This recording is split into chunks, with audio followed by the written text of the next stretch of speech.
March 15, 1931, 2:13 a.m. Johnny Navaja Torrio entered the Cotton Club with a single mission: to kill Bumpy Johnson. Al Capone had paid $75,000 for the job. Johnny was the best. 17 contracts fulfilled without a single failure. He walked straight to Bumpy's table in the corner of the club, where Bumpy was drinking whiskey alone. Johnny sat down uninvited. He placed his .45 pistol on the table, aimed directly at Bumpy's chest. Bumpy didn't even blink.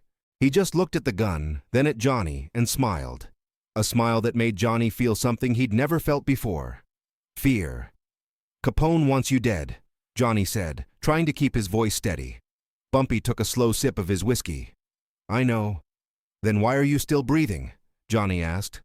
"Because you're going to take a message back to him," Bumpy replied. His hand wasn't anywhere near a gun. He was completely vulnerable, but somehow Johnny felt like he was the one in danger in that room. To understand what happened that night at the Cotton Club, you need to go back 6 weeks. Chicago, January 28, 1931. Al Capone was furious. His empire stretched from Illinois to New York, controlling illegal liquor, gambling, and prostitution. But there was a problem: Harlem. More specifically, Bumpy Johnson.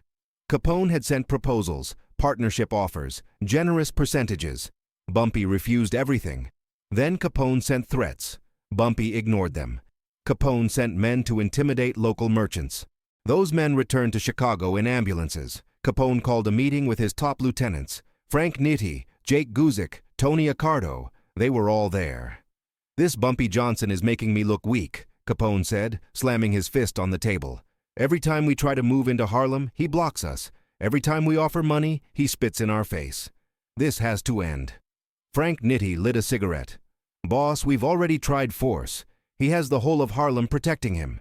It's not like dealing with the Irish or the Poles. These people are loyal to him in a way I've never seen." Capone stood up, walking to the window overlooking the frozen Lake Michigan. "Then we don't hit him directly. We make him know that Chicago doesn't tolerate disrespect. We send our best blade. We send Johnny Navaja." The room fell silent. Johnny Torrio, known as Navaja for his surgical precision, was the most expensive and efficient assassin on the East Coast. 17 jobs, 17 bodies. No witnesses, no mistakes, no mercy. 2 days later, Johnny was on a train to New York. He had photos of Bumpy, his schedules, his favorite spots: Cotton Club on Tuesdays. The plan was simple: walk in, sit at Bumpy's table, 1 shot to the chest, out the back door, 5 minutes. What Johnny didn't know was that Bumpy Johnson knew he was coming from the moment he left Chicago. A shoeshine boy at Chicago's Union Station named Marcus saw Johnny buy the ticket. 2 hours later, a telegram arrived at Bumpy's office. "Assassin en route, Chicago. Arrival Tuesday." Bumpy read the telegram, folded it carefully, and put it in his pocket. Then he called his trusted man, Jericho Jones. "Jericho," Bumpy said calmly, "we'll have a visitor on Tuesday. A man from Chicago. He's going to want to talk to me at the Cotton Club." Jericho frowned. "Want me to stop him at the door?" Bumpy shook his head. "No. Let him in. Let him get to my table. Let him do exactly what he came to do." Jericho had known Bumpy for 15 years. He'd seen him do things that seemed impossible, but this seemed like suicide. "Boss, if it's who I think it is, Johnny Navaja, he didn't come to talk." "I know exactly why he came," Bumpy replied. "And that's exactly why I need to let him try." Over the next 5 days, Bumpy prepared something no one expected. He didn't set up an ambush. He prepared a lesson. March 15th arrived. Johnny entered the Cotton Club at 2:05 a.m.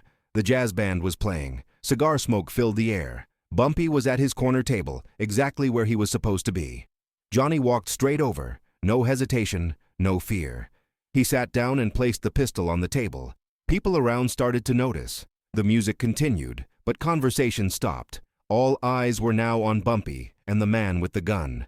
"Capone wants you dead," Johnny said. Bumpy sipped his whiskey calmly. "I know." "Then why are you still breathing?"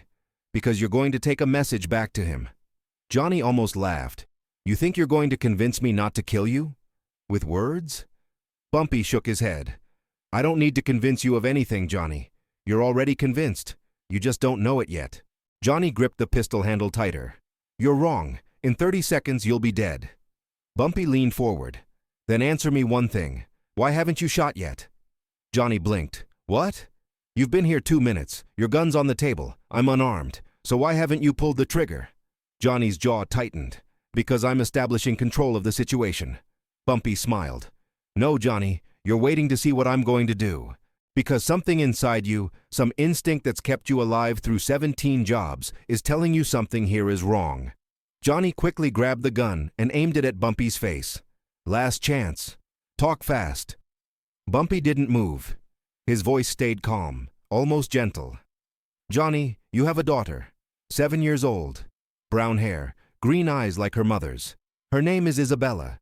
She lives with your ex-wife in an apartment on Halsted Street, 2847. Apartment 4B. She goes to St. Anthony's Elementary School. Every day at 8:15 a.m., she walks 3 blocks to school. Alone. Johnny's face lost all color. How do you... Bumpy interrupted him. Right now, Johnny, there's a man sitting on a bench across from your daughter's school. His name is Thomas. Thomas has very specific instructions. If I don't call him at 3 a.m., exactly 47 minutes from now, Isabella won't make it home tomorrow. Johnny froze. His hands started to shake. You wouldn't do that. You're not that kind of man. Bumpy leaned back in his chair. You're absolutely right, Johnny. I wouldn't do that. I would never hurt a child. Thomas isn't there to hurt Isabella. He's there to protect her. Because you see, I know things you don't know. I know that Salvatore Maranzano, Capone's rival, found out about you.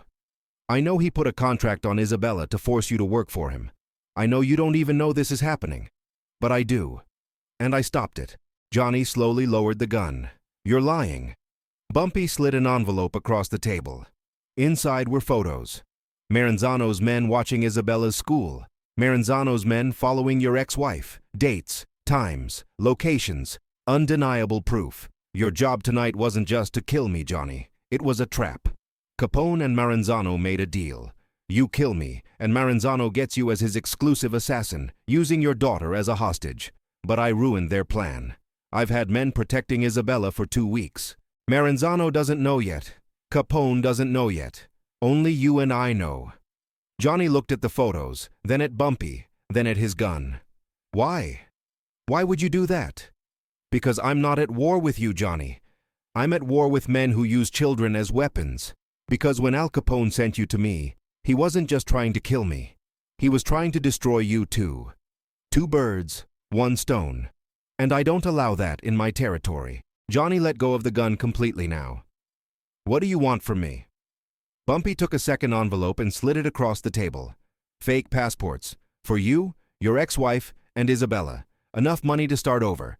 Mexico, Canada, wherever you want, plus instructions to find people who can help you disappear completely. And a message. Johnny opened the envelope. Inside was a handwritten letter. The handwriting was elegant, controlled. He read it aloud, his voice trembling. To Al Capone. You sent your best blade to my table. I'm sending it back sharpened, with a lesson attached. In Harlem, we don't kill men for money. We protect families from men like you. Johnny Torrio now works for me. Not because I threatened him, but because I did what you would never do. I protected what he loves most. You can control Chicago with fear, but you'll never control Harlem. Because here, loyalty isn't bought, it's earned. Try sending another assassin, and I'll turn him too. Or better yet, save your money and your pride. Stay in Chicago. Sincerely, Bumpy Johnson. Johnny looked at Bumpy, tears in his eyes. You really protected my daughter? Bumpy nodded. And I'll keep protecting her. But you'll never go back to Chicago. You'll take this envelope, get your family tonight, and disappear. And when you're safe, when Isabella is safe, you'll call Capone and read this letter word for word. You'll let him hear in your voice that he lost. Not to a bullet, but to something he'll never understand. Strategic compassion. Johnny took the envelopes with trembling hands. Capone will come looking for me. Not if you follow my instructions. Bumpy pointed to the first envelope. Those identities were created by people who make ghosts look solid. The 3 of you won't exist anymore in a week. Johnny paused. How do I repay this? You don't repay it, Bumpy said. You live. You raise your daughter. You keep her out of this world. That's the payment. Johnny put the envelopes in his coat. He looked at his pistol on the table. then at Bumpy. "Why should I believe you?" Bumpy smiled. "Because you're still alive. If I wanted you dead, Johnny, you'd have died the moment you walked through that door. But you don't get it yet. I didn't want you dead. I wanted you aware. Aware that there's another way to live. A way where daughters aren't weapons. Where men don't sell their souls for blood money." Johnny stood up slowly. "I should hate you?" Bumpy nodded. "But you don't. You understand me. And that's what scares you most." Johnny turned to leave, then stopped. "Bumpy?" "Yes?" "If I call Capone, he'll want to kill me." Bumpy took his last sip of whiskey. "Let him try. You'll be under my protection until you cross the border. And Capone knows now that messing with my protected has consequences he can't afford." Johnny left the Cotton Club at 2:34 a.m. At 3 a.m., he was at a payphone reading Bumpy's letter to an Al Capone in deadly silence on the other end of the line. When Johnny finished, Capone said nothing for a full 30 seconds. Then, just 2 words. "You're dead." Johnny replied with something he'd never said to a boss before. "No, Al, I'm alive. For the first time in years, I'm truly alive." And he hung up. Johnny Torrio disappeared that night with his family. Rumors said they were spotted in Guadalajara. Others said Vancouver. No one ever knew for sure. But 3 weeks later, a box arrived at Al Capone's office in Chicago. Inside was Johnny Torrio's .45 pistol, completely disassembled, with a note attached. "All the pieces are here, Al. But they'll never work the same way again. Just like your plans for Harlem. Sincerely, Bumpy Johnson." Capone never tried to enter Harlem again, not because he was afraid of Bumpy, but because he finally understood something fundamental. You can't buy loyalty with money, you can't command respect with threats, and you can't defeat a man who turns your enemies into allies without firing a single shot. The story of that night at the Cotton Club became legendary. Men from Boston to Los Angeles heard about the assassin who went in to kill and came out to live, about the gangster who protected his own assassin's daughter, about the letter that made Al Capone tremble not from rage, but from understanding. Bumpy Johnson had proven something that night. The most powerful weapon isn't the one that takes lives, but the one that transforms them. He didn't just defeat Johnny Torrio, he defeated the entire system that made men like Johnny exist. And that was a power that even Al Capone, with all his empire, could never buy.